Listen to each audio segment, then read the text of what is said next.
Let's talk Tanya for the 8th of Sivan. In yesterday's Tanya, we began our discussion about the concept of perpetual creation. We explained that the creative energy which is within all of creation are the 10 utterances with which God originally created the world and which till this very day are creating everything. Everything in this world, everything in every world, all of creation. And we ended up with a question, but if there are only 10 utterances, so how do we have this tremendous variety in creation with billions and trillions of creations when the code seems very simple? The code calls for 10 things, the 10 utterances which we have in the beginning of the book of Bereshis. And the answer is that these 10 utterances, each one of them are comprised of many words, and the words are comprised of letters. Every single one of these letters has a unique divine energy, each one of these 22 letters of the Hebrew alphabet. And yes, we have the 10 utterances, but then these letters also get moved around. So sometimes we could take a letter from one word and add it to another word, take a few letters from here, put it to there, and we can come up with entirely different statements. And therefore, ultimately, these 10 utterances are the code for everything, because there is an unlimited amount of possibilities once we start moving words around, moving words and letters around. And then there's also a process called Timurais.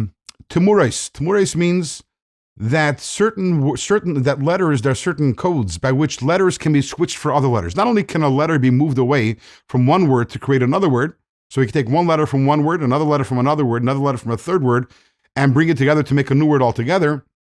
But sometimes a letter can be switched. For example, there is a code in Hebrew known as Atbash Gardak, which means that a aleph can be switched for a taf, a beis for a shin, a gimel for a resh. There are other groupings of letters where within that grouping letters can be switched around from each other. So we have, in addition to the fact that letters can be moved around, letters can also be changed and exchanged for other letters. Then there's another concept called gematria, which is numerical value. Sometimes a creation will be created by way of gematria, which means the numerical value of one word is the same as the numerical value of another word, so therefore we can create something else also. Sometimes we can have even all three. We can have a letter being moved around and exchanged, and then also there's a gematria. So we understand now that although we have only 10 utterances, but we have an infinite amount of possibilities of things that can be created by using the letters of these 10 utterances. And with this we understand the uniqueness of Lashon HaKodesh, the uniqueness of the Holy Tongue, in that in every other language, the names that we have for objects are arbitrary. So we have a table and a chair. So a table is a flat surface with 4 legs, and its purpose is to put things on it. A chair is also a flat surface with 4 legs, but the purpose is to sit on it. But why is a table and a chair a chair? Maybe a table should be called chair and a chair should be called a table, and there is no answer to that. It's arbitrary. It's random. In Hebrew, it's not random at all. In Hebrew, the word for chair, which is kisei, is actually the divine energy, the creative energy, which is what's pushing it into existence at any given moment.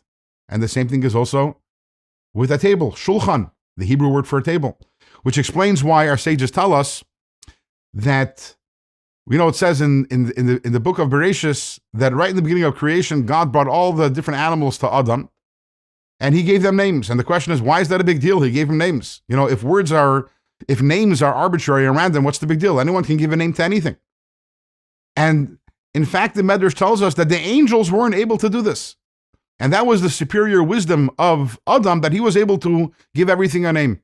Why is that a demonstration of any wisdom at all?